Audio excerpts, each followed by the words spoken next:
Saludos cordiales, sean todos ustedes bienvenidos a 8 y especialmente a los telespectadores de Tenerife, La Palma y La Gomera.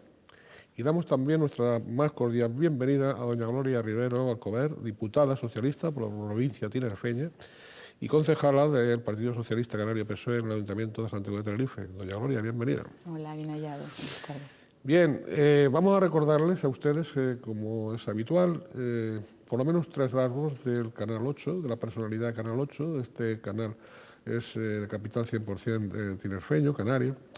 La línea editorial es pluralista y somos los segundos en audiencia de la provincia de Santiago de Tenerife y los terceros del archipiélago dentro de los canales locales. Lo primero que, con doña Gloria, evidentemente, vamos a hablar del Congreso de los Diputados, que para eso es diputada, y también del Ayuntamiento de Santa Cruz, que para eso está de cabeza del Grupo Socialista, el grupo opositor. Pero vamos entonces por partes, vamos al Congreso. Lo primero que salta a la vista de doña Gloria es que, contando a las que está escrita, que son 4, pertenece a 8 comisiones del Congreso, a 8 comisiones. Entonces, yo, lo primero que se me ocurre preguntarle a usted es si no son demasiadas, si las ha solicitado usted, si le han sido asignadas a dedo, ¿cómo es eso? 8. Claro, sí. ¿Le da tiempo para las 8? Sí, bueno, hay algunas en las que estoy adscrita y hay otras en las que sí que pertenezco porque puntualmente se hicieron, pues como la comisión del 11M, que figurará obviamente como vocal de la misma, y alguna otra comisión que se crea específica en determinados asuntos en los que luego aparezco. Pero en las comisiones en las que desarrollo mi mayor trabajo son la Comisión de Interior, de la que soy vicepresidenta, en la Comisión de Justicia, en la Defensor del Pueblo y luego en la Comisión de Justicia. Muy bien. Oiga, también está usted en la de Fomento y Vivienda, que son mis fuertes. Que además es su especialidad, la vivienda. Sí, vivienda y urbanismo, sí. Y urbanismo. Usted es especialista en vivienda, urbanismo y suelo. Sí. Oiga, doña Gloria, vamos entonces por partes y digo, dentro del ámbito de la Comisión de Interior. Ha fallado la estrategia del gobierno Zapatero con el diálogo con ETA, ¿no? Ha fracasado. Yo creo que no ha fracasado, creo que hemos dado ha fracasado ETA y sigue fracasando ETA y esta lacra terrible que tenemos en nuestra sociedad y en España.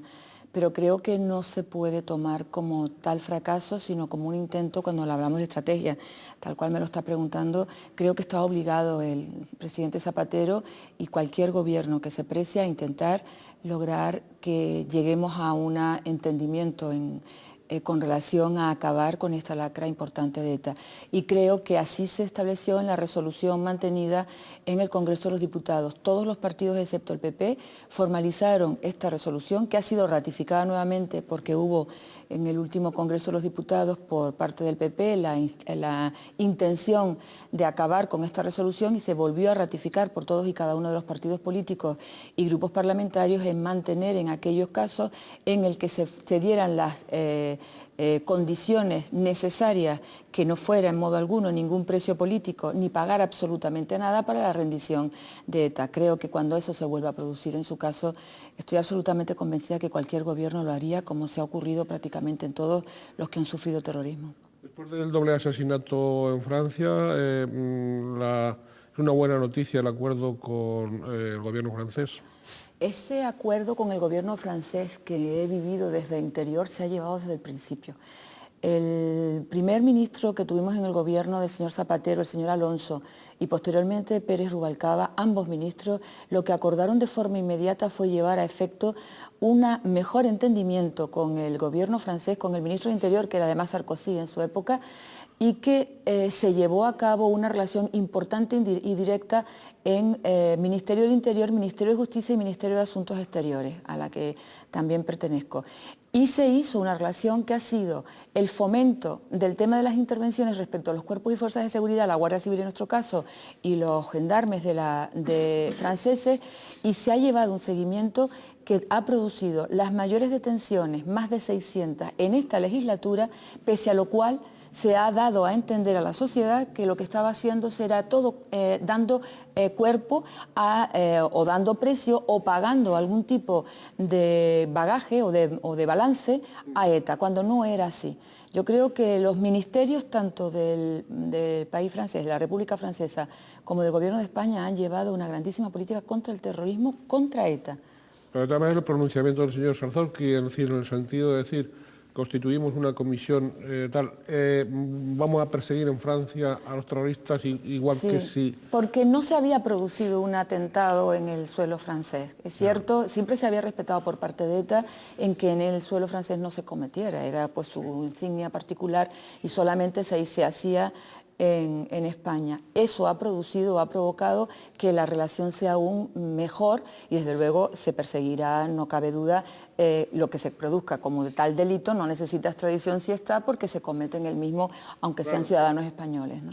Oiga, ¿y cómo interpreta usted las detenciones y las eventuales repatriaciones de los históricos de la banda terrorista residentes en países de Iberoamérica, que son noticia de estos días, ¿no? También se trata de la misma utilización que se ha venido haciendo en este avance que han hecho el Ministerio del Interior, el Ministerio de Justicia y el Ministerio de Asuntos Exteriores. Se ha llegado a acuerdos en aquellos países que sabíamos que existían y dónde estaban, porque esto se ha seguido dando, no ha sido, en ningún momento se ha dejado de dar pasos ni se ha hecho una política de brazos caídos, pese a esta estrategia que se ha montado a lo largo de toda la legislatura, en contra, yo creo que específicamente del presidente, el señor Rodríguez Zapatero, y contra su política antiterrorista. Sin embargo, el gobierno ha llevado a cabo la política que sí creía que debía hacer, una relación con los distintos países donde sabíamos que se encontraban y donde tenían prácticamente instaladas sus bases, porque se había desarticulado prácticamente, la banda estaba prácticamente desarticulada a lo largo de las dos últimas legislaturas.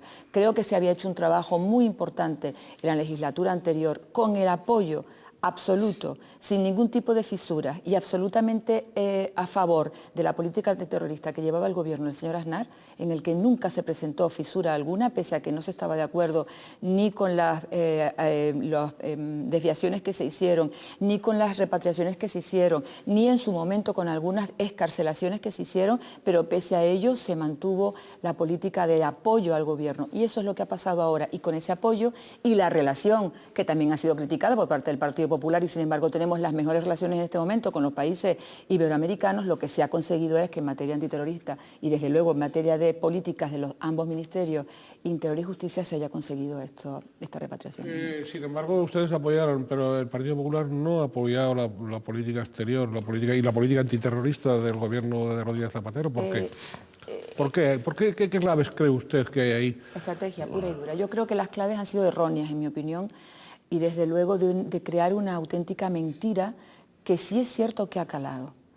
Desde luego en Madrid, donde se vive mucho más, no en el resto de España, pero yo creo que en Madrid ha calado y además ha dividido por primera vez a España de una forma clara y natural en el momento en el que ni siquiera el señor Rodríguez Zapatero puede caminar, ya no cuando va a un acto determinado, porque cualquier presidente lo ha padecido, sino constante y continuamente, tanto los ministros como el propio presidente de gobierno. Y creo que ha sido una estrategia equivocada, errónea, de grandísimo enfrentamiento de la sociedad, ya no respecto al gobierno, que también, sino de la propia sociedad, porque ahora es casi imparable. Y es significativo en las últimas manifestaciones que hemos tenido, donde ni siquiera el Partido Popular ha ido a apoyar a la AVT, a la Asociación de Víctimas de Terrorismo, que entre otras cosas lo que ha provocado es que esa derecha de la derecha, que no existe a la derecha del PP, se encuentra dentro del propio PP. Creo que ha sido una estrategia equivocada, ha alterado en demasía al ciudadano español y creo que en esa equivocación uno de los rasgos característicos es que ha sido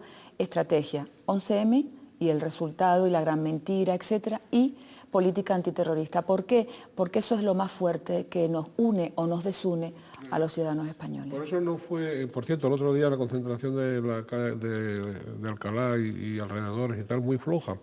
Pero creo que es significativo de que la ciudadanía española no está por la labor de interesarse en aquello que puede provocar confrontación, y creo que fue significativa la poca asistencia porque el día anterior se había personado en cada uno de los distintos ayuntamientos e instituciones nacionales ese minuto de silencio que hicimos todos, y hubo un grandísimo enfrentamiento concretamente en los concejales del Ayuntamiento de Madrid. Y eso provocó que el ciudadano después no se moviliza. Y creo que es significativa para que se vea esa sensación de, no de miedo, sino de no apoyo a que se produzca una lucha que no es cierta, esa crispación. No es verdad esa crispación y esa división. Existen algunos que son extremistas, que son radicales y que lo que tiene que tener el Partido Popular muy en cuenta es que lo ha alimentado. Ha alimentado esos radicales, ha sido alimentados por esa estrategia equivocada y de repente les ha salido, en mi opinión, como un auténtico grano, que además infecta al resto de la población y no es real. La nueva asistencia del presidente Rodríguez Zapatero a esa concentración fue precisamente para evitar esos abucheos y esa... No, no creo. Yo creo que el presidente acude cada vez que debe, pero yo creo que fue un tema de agenda también. En ese momento estaba con quien debía estar, que era Francisco, el que había muerto en ese momento, ¿no? ¿Hay lentitud en la ilegalización de ANV? No, y creo además dos cosas que lo ha explicado por activa y por pasiva el ministro de Justicia y el fiscal general del Gobierno de España, y es lo siguiente: las preguntas que se le han hecho en el Congreso de los Diputados y en las comparecencias en la Comisión de Justicia, se ha explicado claramente que se trata de obtener el mayor número, no indicios, sino mayor número de pruebas documentales, de persecución, de escuchas que la lleva a cabo las fuerzas y cuerpos de seguridad del Estado, para que una vez que se tenga suficiente argumento e indicios racionales de criminalidad, o que va en contra de la ley de partidos, para que el fiscal general, una vez que presente la acusación, pueda ser instada ya por la Audiencia Nacional, que es la encargada. Y por tanto, los tribunales de justicia son los que luego tendrán que determinar si con todo aquello que se tiene se puede ilegalizar, en este caso, la asociación, ANV.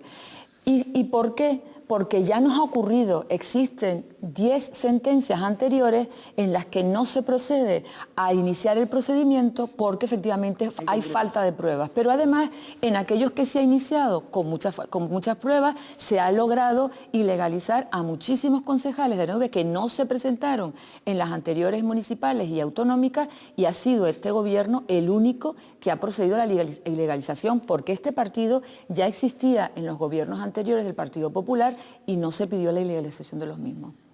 Oiga, doña Gloria, estamos en la comisión, usted es miembro de la Comisión de Interior, y tenemos que referirnos a los cuerpos y fuerzas de seguridad del Estado.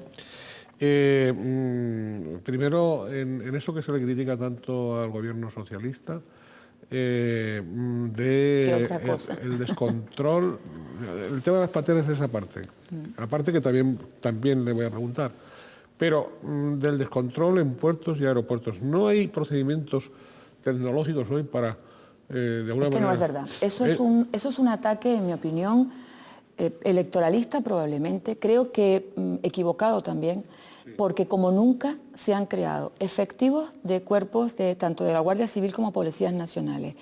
Identificación por ADN, identificación por documento nacional de identidad, identificación con convenios con los distintos países con los que tenemos convenios para poder entrar o salir, control en todas y cada una de las aduanas, que además existe, control en los aeropuertos y puertos y en los aeropuertos y puertos con frontera, donde antes no se pedía, ahora existe. Y existen 5 sistemas de ADN y de control de residentes o no residentes en función de turistas para controlar la entrada en el país.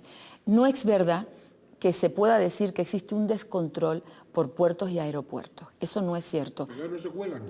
No, no es que se cuele, probablemente sí existe por parte de la frontera francesa, en los Pirineos. Ahí sí que tiene, es lógico, en algún momento se cuela, pero no el descontrol que se dice que se cuelan a través de puertos y aeropuertos. Sí por la frontera, por todo lo que es el nexo entre Europa, sí que vienen y además proceden, ya lo sabemos, de Centro Europa y los países rumanos, etcétera, que lógicamente se empiezan a incorporar. Pero luego existe es casi imposible un control absolutamente de todo lo ilegal, porque existen, y además existen bastantes ilegales en nuestro país, pese a que se han ilegalizado a través del sistema de control y de legalización que se ha hecho por parte de este gobierno para poder acoger a ese inmigrante, porque ese inmigrante que entra como ilegal después termina con un contrato con el empresario de turno, que lo quiere y es el que lo pone aquí porque mano de obra de ese tipo sí se necesita.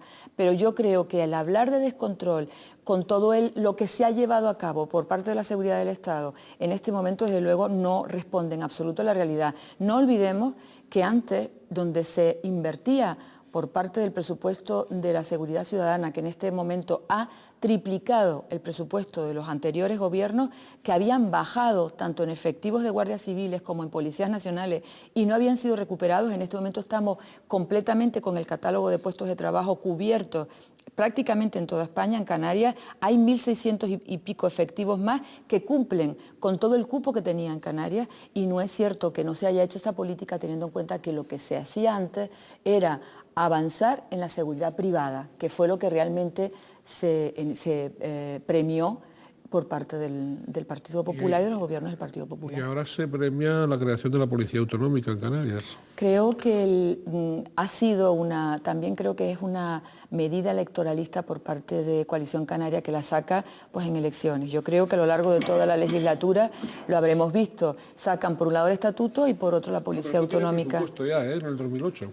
Sí, pero tiene el presupuesto como complementario como se tiene, y lo que se le ha ofertado por parte del Partido Socialista con muy buen criterio es retener 500 efectivos más de guardias civiles y policías nacionales que complementarían lo que es la policía, en este caso de ambos cuerpos, porque la Policía Autonómica tal cual está planteada, lo que se ha querido es dar a entender este descontrol de inseguridad y que se nos está colando, no se sabe por dónde, para creer que la Policía Autonómica esto lo podría controlar. No es verdad, no puede realizar controles de fronteras ni de extranjería. Solo y exclusivamente podrá realizar controles pues, de edificios y de guardaespaldas, ¿no? Los de guardaespaldas tienen que estar autorizados por los cuerpos nacionales y por el Estado.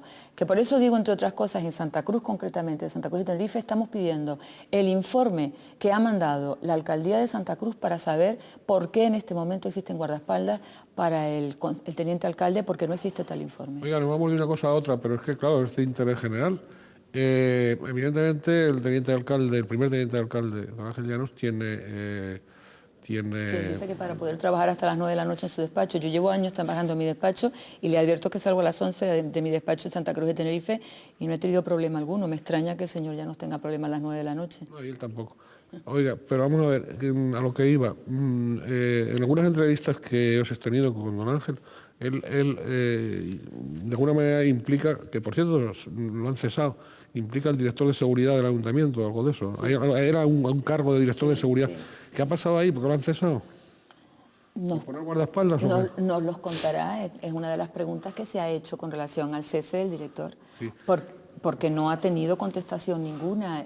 Concretamente en el tema de la policía local ha habido graves, digo graves porque todavía no tenemos calificativo para determinar por qué.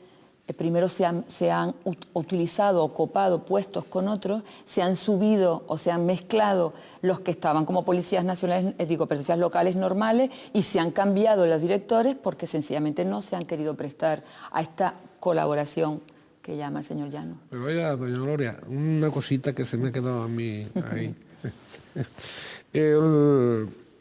¿Usted ha creído entenderle que no está claro que los escoltas de don Ángel Llanos, siendo policías locales, puedan hacerlo? No, sí lo pueden hacer, lo que tienen que estar es autorizado. Tiene que estar autorizado un informe que proviene, lógicamente, de solicitud del ayuntamiento.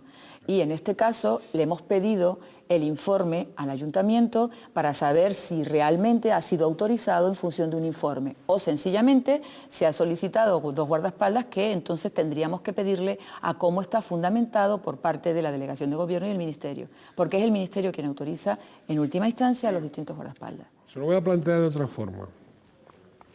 Don Ángel Llanos, como ciudadano, y evidentemente no se trata de hacerle ningún ataque, ni muchísimo menos, ni político ni personal a don Ángel, porque no está aquí presente y por lo tanto no es el estilo de un servidor, ni tampoco el de doña Gloria. Es simplemente tratar de aclarar hechos, ¿no? Vamos a ver, corríjame, cualquier ciudadano de la comunidad autónoma canaria, si tiene algún fundamento de temor de inseguridad, etcétera, etcétera, puede recurrir a la delegación del gobierno, las subdelegaciones del gobierno, y pedir, y ahí se valorará o no si necesita esa custodia, ese ciudadano. Cualquier ciudadano. Puede serlo además a través de... Sí, pero que lo puede hacer, estamos libremente, o sea... Sí, puede haber indicios claros de que claro, y entonces si se ve que no es ninguna... Sí, si se ve que no es ninguna bobería, que no es ninguna locura pasajera ni nada, ¿no? Que el chip se ha disparado, ni nada. No. Normalmente y tal, que se ve que objetivamente... Hombre, cuando es cualquier ciudadano, además de intervenir Ministerio del Interior, o en este caso, delegaciones, etcétera, cuerpos y fuerzas de seguridad, que son los que dan informe de cómo se encuentra la situación, también debe intervenir justicia. Normalmente hay algún juez o tribunal que determina la necesidad de que un ciudadano lleve o no protección. Y bueno, vale, pero quiero decir, si objetivamente, o vamos ahora a un cargo público, como es el caso los cargos públicos sí que lo llevan a través del Ministerio. Pues ya está, exclusivamente. Entonces, si él se siente, o cualquier cargo público se siente en esa necesidad, la delegación del gobierno no le pondría un policía nacional o dos, o los que sean, no sé. Sí, lo necesita, es obvio. Si lo necesita. Es obvio. Pero no policía local con cargo a los presupuestos del ayuntamiento, sino policía nacional. No, es que todo dependerá de cómo viene el informe y cuál es el grado de necesidad primero de la cubrición, o en este caso de darle custodia a la persona que se pueda sentir amenazada, o si sencillamente lo quiere, pues porque entiende que es un cargo público y no necesita de nadie especializado, y por eso es por lo que lo ocupa las policías locales. Normalmente los policías locales lo hacen, pero en casos muy particulares, muy excepcionales, que por eso insistimos en que tiene que tener un informe valorado y sustentado por parte del ayuntamiento. En este caso debe ser por parte del alcalde, pero en principio desde luego no se nos ha informado si existe o no esa situación de especial protección que lleve o conlleve el tener dos guardaespaldas en este momento por parte del señor Llanos, que además nos cuesta más de 24 millones al año. Sí, pero ellos dicen que también el Cabildo de Gran Canaria y tal están llenos de guardaespaldas. No, yo estoy hablando de Santa Cruz de Tenerife, de quien soy portavoz. Los socialistas en Gran Canaria. Y los socialistas, desde luego, si se trata de la custodia del señor alcalde del Ayuntamiento de Las Palmas, creo que cualquier tipo de comparación o referencia respecto a los cargos públicos por unos y por otros dará respuesta sin necesidad de que yo lo diga. Don Jerónimo Saavedra es un cargo público que ha sido ministro, exministro, y por tanto ya de por sí, en el caso o situaciones específicas, necesitaría de ir escoltado. Yo que yo sepa, el señor Llanos había estado como consejero en el Cabildo Insular de Tenerife y desde luego nunca lo vi con escolta. Y desde luego la respuesta que nos ha dado, que es que este señor no puede estar o acaba en su despacho a las 9 de la noche en Santa Cruz de Tenerife, yo no recuerdo a nadie que haya dicho como justificación a tener escolta que es que tiene que acabar en su despacho en el ayuntamiento a las 9. Insisto, yo trabajo muy cerquita y salgo a las 11 de la noche de mi despacho y desde luego nunca he pedido escolta. Y no creo que ningún ciudadano de a pie de Santa Cruz sienta miedo de caminar a las 9 de la noche por Santa Cruz. Me parece una auténtica... No, estamos hablando de Santa Cruz de Tenerife, estamos hablando de la capital de Canarias, o con capital de Canarias. Estamos hablando de una potencia turística de primera magnitud, donde el valor del sosiego y de la seguridad es un aliciente y es un atractivo muy importante, ¿no? Entonces, cualquier imagen que de algún modo perturbe o ponga en duda esa seguridad que existe. Siempre Santa Cruz es una ciudad segura, claro. Es una ciudad tranquila, no es una ciudad donde sus índices de delincuencia, de delitos o faltas... Hay raterismo y hay gamberrismo. Pero bueno, como en cualquier ciudad, pero no especialmente en Santa Cruz de Tenerife, ni siquiera sus índices de vandalismo, ni siquiera los índices en faltas son superiores en cualquier otra ciudad. Es ciudades justo de las de menor delincuencia y menores delitos y faltas. Yo creo que es malo para Santa Cruz de Tenerife que se le pueda crear esta imagen de descontrol, de inseguridad, de que no podemos salir a la calle, de los niños. El otro día lo que hablaban en el propio Parlamento Regional de esta famosa comisión para ver qué ha pasado con la investigación de los 2 desaparecidos menores, me parece un auténtico disparate para la sociedad, desde luego de las islas y desde luego de Santa Cruz. No creo que eso sea había ni motivo alguno para crear una comisión parlamentaria de investigación, nada menos que las comisiones de investigaciones son para buscar responsabilidades políticas. Porque el resto, para eso está la persecución, los protocolos de los policías, los protocolos de la Guardia Civil y desde luego los protocolos que se puede llevar por parte de los juzgados. Yo creo que no hacemos bien dando a entender esto que no es verdad. Y además porque lo mezclamos con la situación de los inmigrantes que nos llegan en Canarias. Volvemos a los emigrantes de Cayucos, miles de víctimas mortales ya, incesante.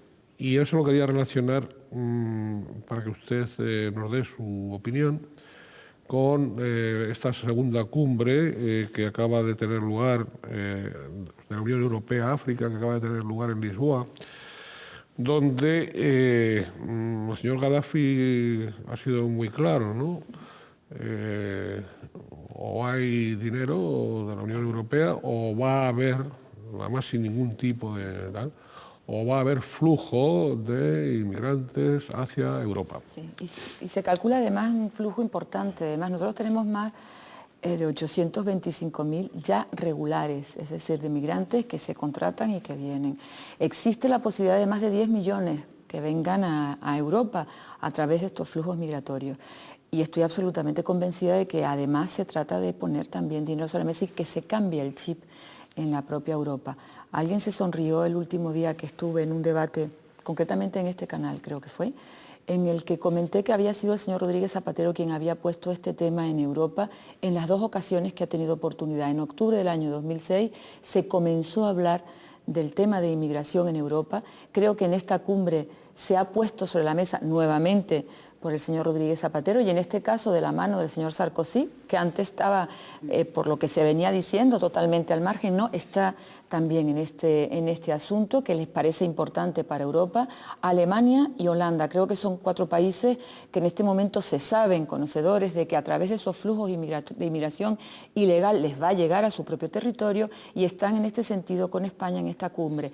Creo que ha sido importante las 3 posturas o las 3 condiciones que se han puesto sobre la mesa por parte de España y que efectivamente tiene que estar avalada luego con dinero. No nos olvidemos que España es de los que ha subido de un 0,2% en cooperación, estamos ya en un 0,5, casi 52, y pensamos acabar la legislatura con un 0,7 en cooperación y en ayudas al desarrollo, que es fundamental. Y los 3 puntos fundamentales eran empleo a origen, estudiantes, es decir, la promoción y el estudio, la escolarización y la instrucción e información en los países de origen, y luego las infraestructuras, porque es fundamental en esa África, como se encuentra en el momento como está, en que se le dé trabajo allí.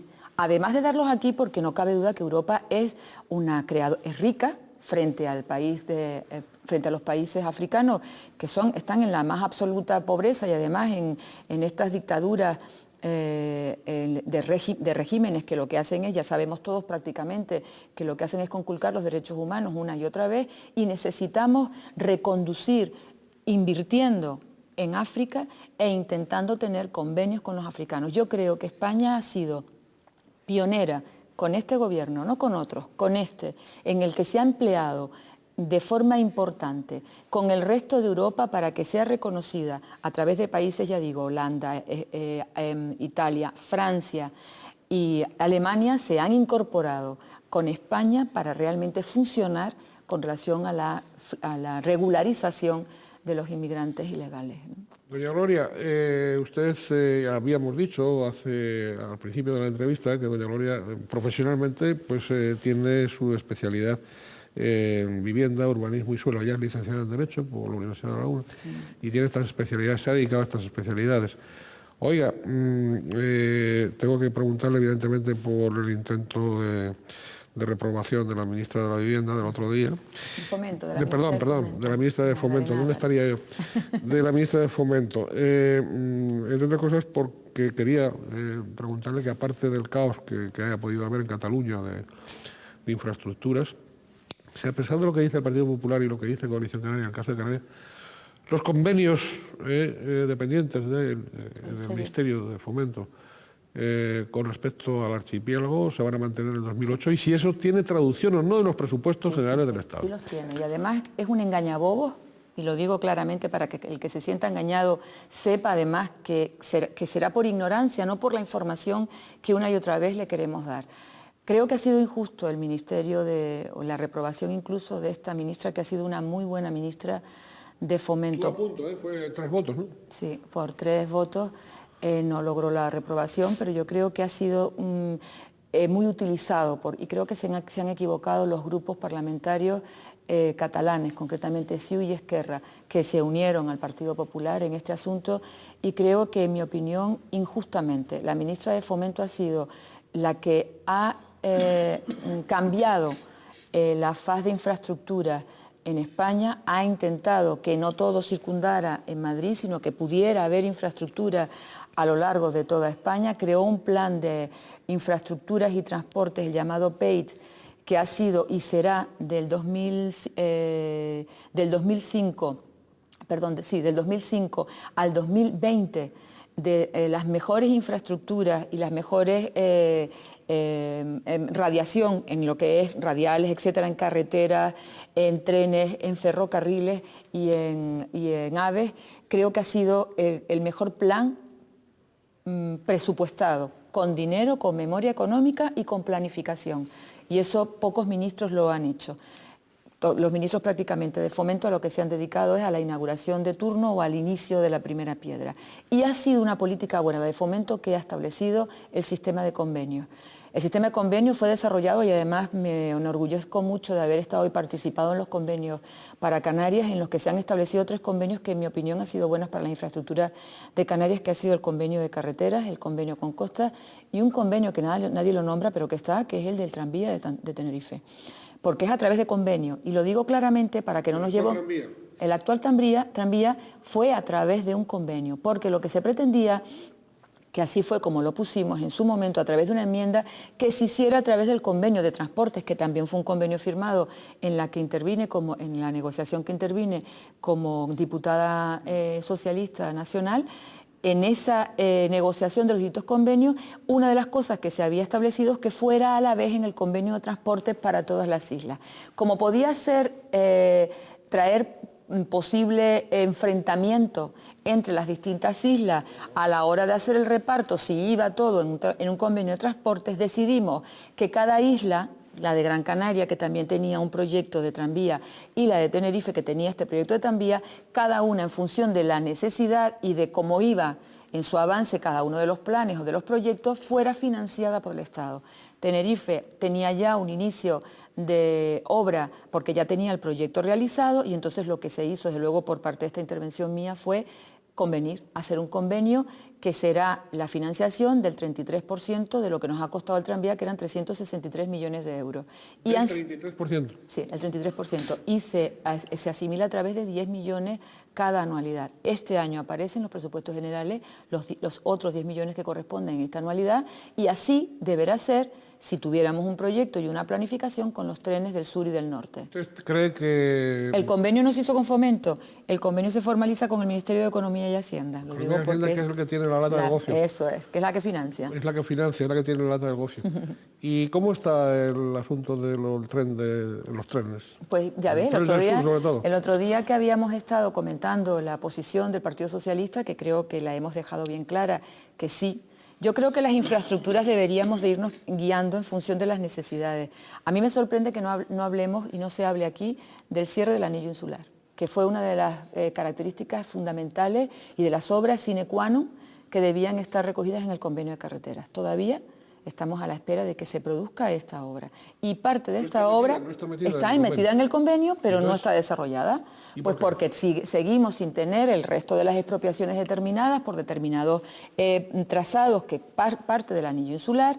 Nos encontramos con que parte de esa obra, como se tiene que seguir con el convenio, lo que han hecho es sustituirla, y se ha cogido para poder iniciar y no perder el capítulo 7, es decir, la inversión que hace el Estado a través del convenio.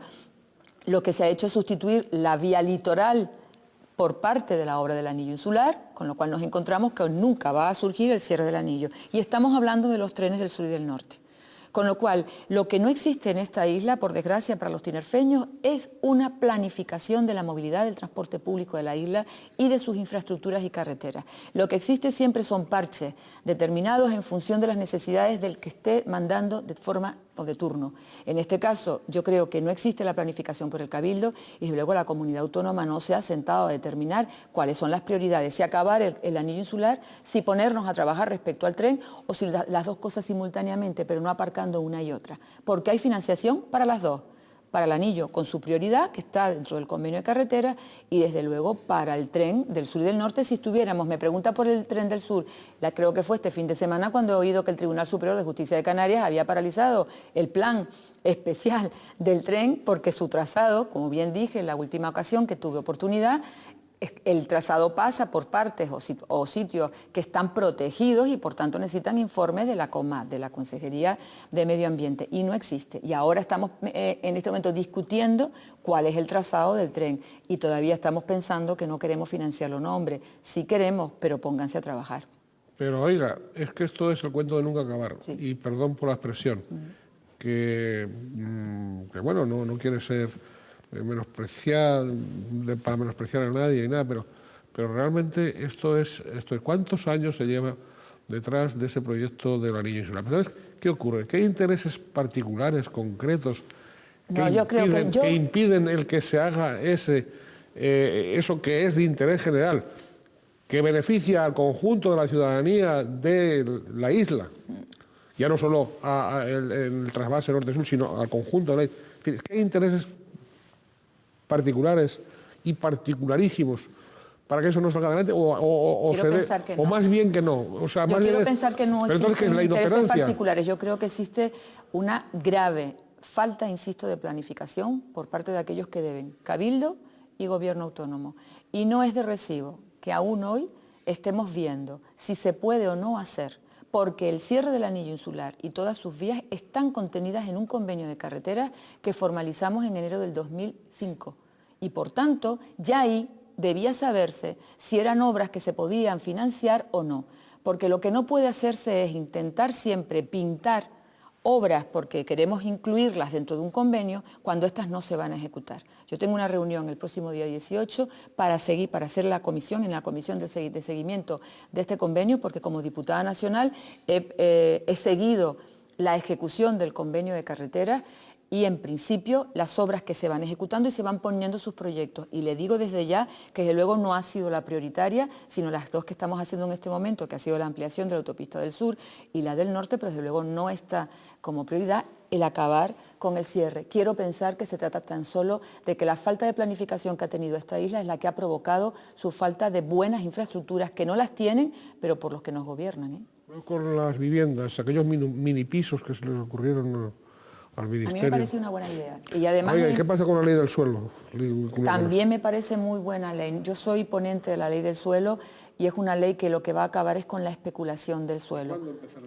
Ya en enero del 2008 ya se comienza. De hecho, una de las características... ¿Antes de que decaiga la legislatura? Sí. ¿Pero va a entrar en vigor la ley? Sí. Y además es una ley que beneficia a tres características graves, en mi opinión, respecto al suelo. A que se haga vivienda protegida, que sabíamos claramente que se había acabado prácticamente de realizar vivienda protegida, a que no se especule con el suelo y que el patrimonio y equipamiento que se destine a la vivienda pública o vivienda protegida luego no pueda ser a través de las segundas y cuartas ventas, no se pueda cambiar el objetivo que era destino de vivienda protegida y terminemos construyendo en ella vivienda libre o no alquilándola. Y creo que la ley del suelo, una de las cosas que realiza es la protección de la especulación, sobre todo en la valoración, porque a la hora de valorar, lo valora con su estudio de mercado, no como se valoraba en la ley anterior del suelo, donde lo que se hacía era valorar el suelo en función de la expectativa que pudiera lograr si se construyera. Y eso lo que hacía era disparar el valor del suelo y por tanto no poder construir, desde luego, vivienda protegida, que es en los sectores menos protegidos, que son los que realmente tenemos que proteger, desde luego los progresistas y los socialistas. Los organismos internacionales nos han dicho por activa y por pasiva que en España, no de ahora, sino desde hace unos años, ¿no?, pues de nuevo los precios de la vivienda están súper abultados. Hemos bajado en este hasta momento. en un 30% en muchas ocasiones. Cuando llegamos al gobierno estábamos en más de un 18% y en este momento está en un 5,6 aproximadamente. Es decir, y bueno, y hablaban sobre todo los organismos internacionales, se echan las manos a la cabeza con el asunto del suelo, ¿no? Claro, suelo que en el caso de Canarias adquiere una relevancia especial. ¿Esa ley del suelo va a tener alguna particularidad referida a Canarias o no? Sí, de hecho una de las particularidades que tenía respecto a Canarias era, ya estaba recogido en la planificación de viviendas el destino de suelo público, el destino de suelo en cualquier promoción a un 30% de destino a vivienda de protección oficial. Pero además para Canarias, en aquellos casos en los que el promotor destine más incluso a vivienda protegida o incluso a alquiler, tiene además ayudas directas para los mismos, incluso para la promoción, que les recuerdo que fue una de las características que se tenía en la ley del suelo anterior al año 98 y posterior a la ley del suelo del Partido Popular, que quitó esa subvención y esa ayuda que se hacía para promocionar la vivienda en alquiler. Vuelve a tenerla ahora y por tanto creo que es fundamental para Canarias, sin olvidarnos que a través de la ley del suelo se ha puesto a disposición de los ayuntamientos patrimonio y suelo público. En Canarias concretamente en este momento estamos negociando todo el suelo que tiene en este momento Defensa, desde luego en lo que es en Olla Fría, que en este momento estamos viendo qué tipo de convenio se puede realizar y todo lo que existe por parte de la laguna donde estaban también suelo de defensa, del Ministerio de Defensa. General del Estado en trámite parlamentario, con rechazo días pasados del Senado. Sí, con un veto importante que hubo, pero yo creo que lo sacaremos en el Congreso con la mayoría. Tiene que volver al Congreso. Sí, y vendrá en la semana que viene probablemente. Sí. Pero vamos a ver, Presupuesto General del Estado 2008. Vamos con una de las cuestiones que insiste Coalición Canaria y que insiste el Partido Popular, de que ustedes, de que el Partido Socialista, de que el Gobierno Rodríguez Zapatero, evidentemente está incumpliendo la ley del REF con los presupuestos y eso es castigo puro y duro por haber pactado ellos, el Gobierno de Canarias, y haber dejado al señor López Aguilar fuera de juego. Quiero decir, fuera de la presidencia. Tal cual lo ha anunciado usted. Es así, más o menos. Sí, tal cual lo ha anunciado usted, como ellos lo vienen, además veo que efectivamente este es el enunciado que hace Coalición Canaria y el Partido Popular. Dejando o desinformando en esta estrategia que se han impuesto, por un lado, en intentar decir que se trata de un castigo por haber dejado fuera de gobierno no al Partido Socialista, concretamente a don Juan Fernando López Aguilar, que una y otra vez insisten, deduzco que eso es bueno para él, teniendo en cuenta que lo que hace es subirle probablemente aquello que sí quisieron los canarios, que era que precisamente fuera él el presidente de la comunidad autónoma, y espero que se refrende además en las próximas elecciones generales. Pero ha sido uno de los argumentos, y el segundo argumento es el incumplimiento del REF. Ni uno, por supuesto, lo es, porque los canarios, de luego los socialistas canarios, no estamos para, en modo alguno, perjudicar a Canarias. Y creo que lo hemos demostrado a lo largo de los 4 presupuestos que llevamos negociando, desde luego, los socialistas canarios. Hemos logrado pasar de 362 euros per cápita que teníamos en el año 2004 a más de 660 euros per cápita que tenemos en los presupuestos para el 2008. Eso significa que hemos subido más de un 56% lo que era la inversión per cápita, que es lo que dice el REF. El REF, les recuerdo a los televidentes, que fue un régimen especial fiscal que lo estableció, lo negoció y lo ha seguido negociando el Partido Socialista. Fue con Solbes en el año 91 y luego en el año 94 con el señor Borrell quien estableció que esto se siguiera. Y fue el señor Solbes quien lo defendió y quien lo sigue defendiendo, porque les recuerdo que esto tiene que ser negociado nuevamente con Bruselas en cada uno de sus ejercicios. Se mantuvo hasta el 2013 y se ha negociado la última ocasión para que fuera región ultraperiférica y se recogiera así en el nuevo tratado europeo la situación de Canarias. Pero no solamente venimos cumpliendo con el REF, sino que es justamente este año en el que nos dicen que no, cuando se han dado las circunstancias o las características de mejor crecimiento de los presupuestos, más de un 20,2% de crecimiento respecto a la inversión del Estado, solo inversión directa, porque además de la inversión directa, es decir, de lo que paga el Estado en sus infraestructuras, es el famoso capítulo 6, tenemos capítulo 7, que son los convenios, los famosos convenios de carreteras, de transporte, de costas y de obras hidráulicas, que cada una de los distintos ejercicios presupuestarios se ha ido estableciendo las cuantías comprometidas. Y en este momento hemos subido, insisto... Los convenios con todo es con lo que se sube a 600 y pico per cápita. Con todo subimos a 600 y pico per cápita. Y ahí no sumamos los fondos interterritoriales de sanidad, ni los fondos complementarios por sanidad, ni los fondos insulares por sanidad, que además los negoció, les recuerdo, el señor Mauricio, don José Carlos Mauricio, cuando era consejero de Hacienda, que fue el que mal negoció para la proporción con Baleares, porque solamente establecíamos una proporción de un 47, creo que es para Baleares, y 52 para nosotros, con 53. Por lo tanto, no era bueno para Canarias porque nosotros habíamos negociado por encima de esa cuantía, pero bueno, lo negoció en su momento con la Comunidad Balear. Y creo que en este momento los fondos que se han establecido por parte del Estado en sanidad, hemos subido del año 95, que fueron los primeros que se negociaron, a la actualidad en más de un 700%. Eso significa que tenemos fondos para Canarias, lo que no están es bien gestionado. Y eso significa que este presupuesto general del Estado de 2008 no solamente ha sido bien negociado para Canarias, sino que además no han participado ni el Partido Popular ni Coalición Canaria, y sin embargo han sido los mejores presupuestos para Canarias porque los socialistas canarios sí que hemos estado haciendo nuestro trabajo. Cuando hablamos de la voz de Canarias, yo siempre digo que el canario tiene acento canario donde esté, y luego nosotros lo que hacemos es defender los presupuestos en Canarias, en el Estado, que es donde lo tenemos que hacer, en el Congreso de los Diputados. Para eso están. Sí, señor. Y para eso son elegidos. Y somos canarios, que no se crea que el hecho de no llamarnos, somos el Partido Socialista Canario, defendemos nuestros intereses canarios sobre todo. Entre otras cosas está aquello que parecía que no iba a estar dentro de nuestro programa, estaba, y se lo recuerdo a los oyentes para que lo sepan,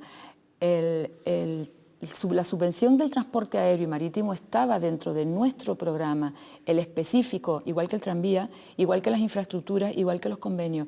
Estaba de forma específica en un programa de gobierno para Canarias y se decía que subiríamos hasta un 50% esa subvención y que además añadiríamos el de mercancías. Lo hemos cumplido con creces, pese que no se dice ya nada con relación a la subvención del transporte.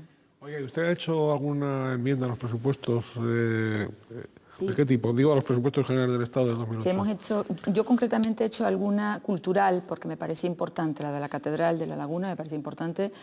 He hecho 2 enmiendas importantes en vivienda. ¿Están aceptadas o todavía no? Sí, están aceptadas y se fueron al Senado, las hice en el Congreso y fueron aceptadas. La de la Catedral, concretamente la del Teatro Leal, que también me parece importante para que se acabara.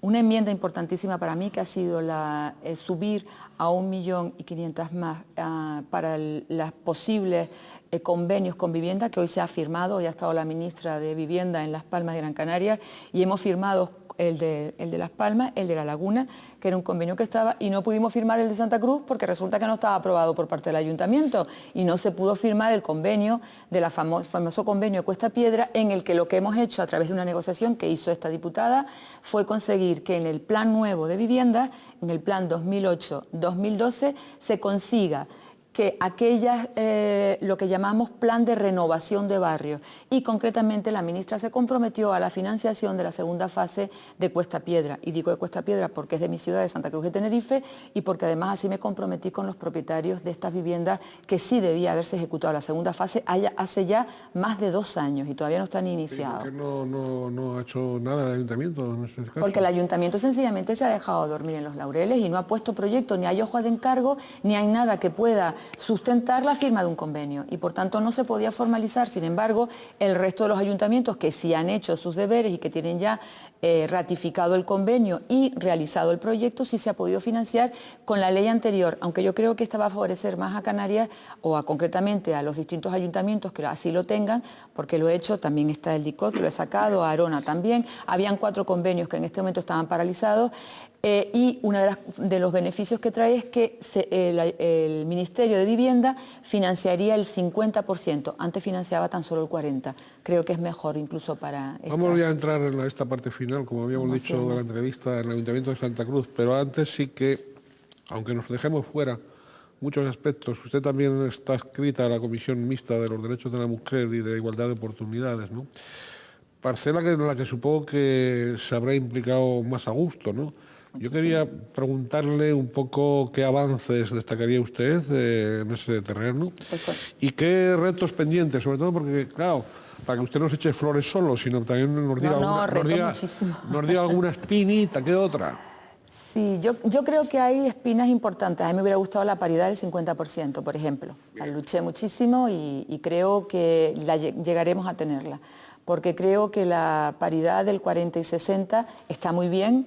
Yo creo en las cuotas, creí en las cuotas cuando se estableció la intervención de la mujer con aquel famoso 25 que nos impusimos los socialistas y iban en nuestras listas así, y eso ha ido superando muchas... poca decisión por parte de la mujer, porque es muy complicado el asumir un tipo de responsabilidades, desde luego en política, pero también en cargos. Creo que los consejos de administración deberían estar llenos, al menos con esta ley de igualdad, que será así a partir del 2008 en los consejos de administración, en todas las sociedades públicas, en todas las sociedades que dependan de la administración y en todas aquellas empresas que tengan más de 250 trabajadores tendrán que habilitar planes de igualdad y por tanto tendrán que asumir que la mujer debe trabajar y debe trabajar con el mismo nivel de salarial, que no lo tenemos y que estamos muy por debajo, y que además tendremos que estar en cargos de gestión y de dirección. Creo que eso ha sido de lo mejor que tiene en este momento la ley de igualdad, así como el permiso de paternidad. Porque el permiso de paternidad, que durante muchísimo tiempo, y la espina es que no lo hubiéramos ampliado de entrada. Estoy convencida de que se hará y que, porque ya está previsto así, a través de una disposición adicional, está previsto el que se pueda ampliar el plazo de 15 días a 30, pero de entrada teníamos que ver si realmente el hombre, los padres, se decidían a solicitar ese permiso de paternidad para ayudar a las relaciones laborales con la mujer. Creo que es importante, esas son las dos espinas probablemente que me quede de la ley. Doña Gloria, brevemente. 2000 concejalas más hemos entrado a través de esta ley de igualdad, hemos entrado en los distintos ayuntamientos de España, que se dice pronto, y casi 200 en Canarias, o sea que es muy importante. Muy importante. Oiga, doña Gloria, ¿qué está pasando en el Ayuntamiento de Santa Cruz? Sí, pues que no tenemos alcalde. Clara y llanamente. No tenemos alcalde. Tenemos un alcalde elegido legítimamente, pero que está missing, no se sabe dónde está, no asume responsabilidades, no asume la dirección del ayuntamiento. Se crea una pseudoalcaldía, en mi opinión, que es la que ostenta en este momento el teniente alcalde, el señor Ángel Llanos, a través de la Sociedad de Desarrollo, que es una empresa pública de la que no se nos da ningún tipo de información a la oposición, pese a que se ha pedido por activa y por pasiva, y que yo creo que ya en todo Santa Cruz se habla del famoso Sociedad de Desarrollo, el Santa Cruz más viva o Santa Cruz más D, Santa Cruz más plan, Santa Cruz más conciertos, Santa Cruz más mises y Santa Cruz más jaleo y más fiestas, pero en absoluto se nos habla de cómo va el Plan Estratégico de Desarrollo y de Comercio de Santa Cruz. Solo se habla de las reuniones que se tienen a través de la Sociedad de Desarrollo, nunca del propio ayuntamiento. No se nos habla de ninguna planificación que se tenga por parte del Plan de Barrios y Mejoras, embellecimiento de barrios, tantos planes y tantos informes y tanto documento que se sacó con el Plan de Barrios, y lo último que hemos aprobado es que 10 millones de esos Plan de Barrios se estén dedicando ahora a hacer una obra o a terminar alguna obra en Las Teresitas o en Barranco Santo, cuando ya se decía que el Plan de Barrios, a través de la venta de en masa, se iba a destinar su dinero a esto. Pues no, ni se ha destinado, se sigue quitando del Plan de Barrios dinero porque sencillamente no se tienen los proyectos hechos. Dígale a los ciudadanos de Los Gladiolos, dígale a los ciudadanos de Barrio de la Salud, dígale a los ciudadanos de María Jiménez o al del Toscal, a estos ciudadanos que día tras día tienen que caminar, digo Los Gladiolos porque es un ejemplo claro de la absoluto abandono que se tienen de los barrios con relación a su planeamiento y a su servicio. No se terminan las calles, no se terminan las aceras, no se termina de construir las necesidades de sus equipamientos y sin embargo se quita ese dinero porque como no se hace, se pasa para realizar la obra de Teresita. ¿Por qué digo que no tenemos cabeza visible? Porque entiendo que no se tiene. El alcalde no está para salir una y otra vez, pues en función de la duplicidad que se tiene. Ahora hemos hecho el día el 12 de octubre, donde lo que se hizo fue una fiesta paralela. No sabíamos exactamente cuál era la fiesta institucional con relación a esta fiesta tan indicada y además tan celebrada por el Canario, porque teníamos al señor Ángel Llanos y su bandera y el Día de la Banderita que se creó en su momento, porque era así como venía por parte del Partido Popular en toda España. Yo creo que el alcalde debe asumir responsabilidades, asumir el ayuntamiento y ponerse de cabeza visible si es el que quiere seguir, y si no, que dimita. y que nos diga claramente qué es lo que se tiene que hacer o no. Yo desde luego creo que el señor Cerolo debería ponerse a trabajar por el Ayuntamiento de Santa Cruz y dejar de pensar menos en sus problemas particulares. Hay cabeza visible, ¿y qué va a pasar con la cabeza visible del señor López Aguilar, que dicen todos los pronósticos que va a ir de primero al Congreso de los Diputados y que va a dejar el Parlamento de Canarias? Estaría yo sumamente de acuerdo en que eso fuera así. Lo digo y lo explico. Estaría sumamente de acuerdo en que eso fuera así. Yo creo que... ¿Desaparece entonces la cabeza visible en el Parlamento? No, por dos cosas. En mi opinión, y voy a explicarla porque yo eso sí lo tengo bastante claro. A ver. Creo que cuando se trata de ganar gobiernos y cuando se trata de gobernar hay que poner aquellos que nos resulten los mejores de cara al ciudadano. Es decir, hay que consolidar a las personas y no solamente por su situación en el puesto, sino por lo que transmite al ciudadano. Y el ciudadano tiene que apostar por el mejor en cada una de las distintas llamadas electorales a que correspondan. Yo creo que el señor López Aguilar hará mayor y mejor trabajo para Canarias, esa es mi opinión muy personal, como lo podemos hacer como diputado, en este caso nacional y desde Madrid. ¿Cómo? Pues a través de si ganamos las elecciones y por tanto sean los socialistas el grupo de gobierno mayoritario, al lado del señor Zapatero, de su presidente, estoy absolutamente convencida de que con cualquier tipo de ejercicio, como ha hecho hasta la fecha, con acento canario y para trabajar para Canarias desde un gobierno de España. ¿Por qué? Porque aquí el señor López Aguilar en este momento, tal cual está planteada la forma y el sistema que el reglamento del Parlamento regional se viene incumpliendo sistemáticamente, lo que permite es que le haga una pregunta algún miércoles que va el presidente de gobierno sin más. No tiene ninguna otra posibilidad, en mi opinión, de realizar trabajo para Canarias. Sin embargo, sí se podría hacer desde España.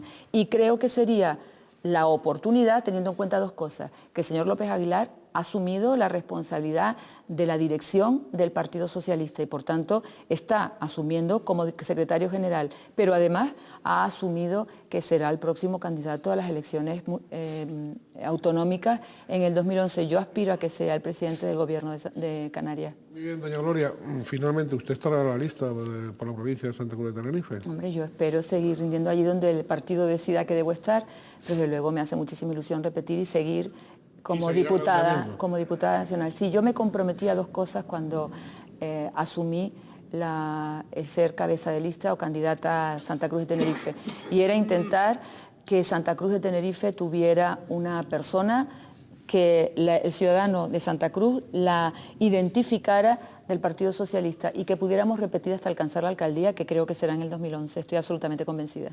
Muy bien, pues muchas gracias por su presencia en Canal 8 y en este programa de Directo al Objetivo.